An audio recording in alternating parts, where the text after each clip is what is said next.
Բարև ընկերներ, այսօր փետրվարի 25-ն է, օրը չորեքշաբթի։ Շնորհակալ եմ ընկերներ, որ պահում եք չհայհոյելու ավանդույթը, որը պետք է դառնա մեր օրակարգերից մեկը։ Չնայած կան որոշ տրեմատոտներ, ովքեր փորձում են դա անել, սակայն իրենց նպատակին չեն հասնելու։ Թե ինչ է տրեմատոտները, ասեմ, որ հատուկ որդերի տեսակներ են, իրենք կհասկանան։ Այսօր խոսելու եմ կրկին մի քանի կարևոր թեմաներից։ Նախ սկսեմ Սյունիքի մարզպետ Ռոբերտ Ղուկասյանից կամ Կալավանցի Ռոբերտից։ Բարեկամներ, հիշեցնեմ, որ Ռոբերտ Ղուկասյանը մարզպետի պաշտոնին հասել էր Նիկոլ Փաշինյանի Սյունիք կատարած այցից հետո։ Խոսքը գնում է 2019 թվականի մասին։ Ինչևէ, այսպես ասած, ժողովրդի ծոցից դուրս եկած մարզպետը շատ արագ դառնում է պետական չինովնիկ, ում համար կարևոր չէ, թե ինչպես են իրենց գոյությունը պահպանում մարզի շատ բնակիչներ։ 44-օրյա պատերազմի արդյունքում, երբ Արցախը ամբողջությամբ հանձնվեց, բազմաթիվ հողեր հայտնվեցին Ադրբեջանի ձեռքում, ինչի արդյունքում Սյունիքի մարզի շատ բնակիչներ զրկվեցին իրենց օրվա հացը վաստակելու հնարավորությունից։ Օրինակ, Խնձորեսկի բնակիչը, ով կորցրել էր հողերը, իսկ մարզպետարանը զբաղված է փուչիկ նկարելով։ Պարզվում է բնակիչների հարցերը չլուծելով, մեր մարզպետը հողամաս է ձեռք բերել Կապան քաղաքում։ Հիմա հարց է առաջանում. արդյոք բարոյական է, որ գյուղում ապրող բնակիչը զրկվի հողից, ապրոստից, իսկ մարզպետը կարողանա հողամաս ձեռք բերի, չէ որ կառավարության ներկայացուցիչն է մարզպետը, իսկ ինչպես կասեր Նիկոլ Փաշինյանը, իշխանությունը ժողովրդինն է։ Հայաստանի Հանրապետությունում իշխանությունը այլևս պատկանում է ժողովրդին եւ վերջ։ Եվ դա չի քննարկվելու ընդհանրապես որևէ մեկի կողմից։ Ինչևէ, այս հարցը բարոյականության տիրույթում է։ Հուսամ մի օր հասարակ Ռոբերտ Ղուկասյանի խիղճը կարթնանա։ Սյունիքի մարզպետը նաև շուրջ 35 միլիոն դրամ գումարով բնակարան է ձեռք բերել Երևանում, բայց էլի Սյունիքում կան բազմաթիվ հիմնախնդիրներ։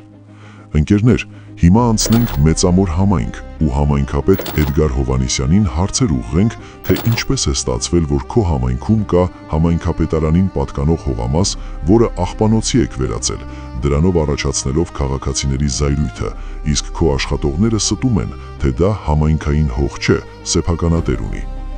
Էդգար Հովհաննիսյան, տեղադրում եմ տարածքի նկարները, լիահույս եմ, որ առաջիկա օրերին կլուծվի բնակիչների բարձրաձայնած հարցերը ու մենք քեզ չենք հիշի։ Բարեկամներ, երեկվա տեսանյութից հետո կրկին բազմաթիվ նամակներ եմ ստացել։ Պարզվում է, որ մեր կառավարությունը շատ ուժեղ լռեցնում է մեր հայրենակիցներին։ Բայց այստեղ միայն կառավարությանը չեմ ուզում անդրադարձ կատարել, այլ նաև ընդդիմադիր պատգամավորներին։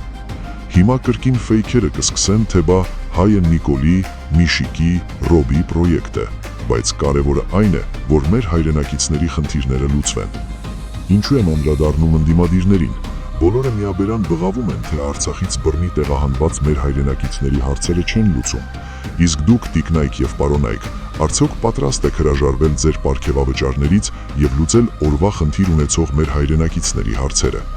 Իհարկե դա կառավարության պարտականությունն է, բայց քանի որ մեր կառավարությունը վատն է եւ չի կարգավորում խնդիրները, դուք պատրաստ եք ձեր վրա վերցնել այդ խնդիրները։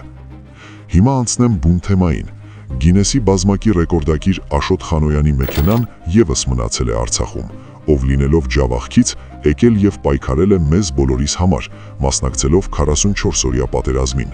2023 թվականին հասնելով Արցախ, ընկնում է շրջափակման մեջ, որից հետո հնարավորություն չի ունենում մեքենայով վերադառնա Հայաստան, այդ կերպ սեփական մեքենան մնում է Արցախում։ Հարգելի ընդդիմություն, ձեզանից ով է պատրաստ իր պարգևավճարը հատկացնի մեր հայրենակիցին, ով բազմաթիվ անգամ հայի անունը բարձր էր պահել ամբողջ աշխարհում։ Նիկոլ Փաշինյան, իսկ դու ինչու ես մարդկանց հասցնում այն վիճակին, որ թողնեն երկրից հեռանան, որ արտագաղթեն, այլ վայրում փորձեն իրենց գտնել։ Ձեզ բոլորիդ հնարավորություն է ընձեռվել լուծելու մեր հայրենակիցների խնդիրները, բայց ոչ մեկը դա չեք անում, դրա համար էլ ձեր տեղը քաղաքական աղբանոցն է։ Ընկերներ, մի քանի հարցեր կան Ալեն Սիմոնյանին, բայց դրա մասին վաղը։ Առաջիկայում պատրաստվում եմ խոսել պարեկների ապօրինությունների մասին, Դանիել Յոհաննիսյանի միակողմանի գործունեության մասին եւս։ Եթե կլինեն տեղեկություններ պարեկների մասին, խնդրում եմ նամակով գրել ինձ։ Բոլորի գաղտնիությունը երաշխավորում եմ։ Վաղը հետաքրքիր բացահայտումներ են սպասվում։ Հարգանքներով, ձեր հայը։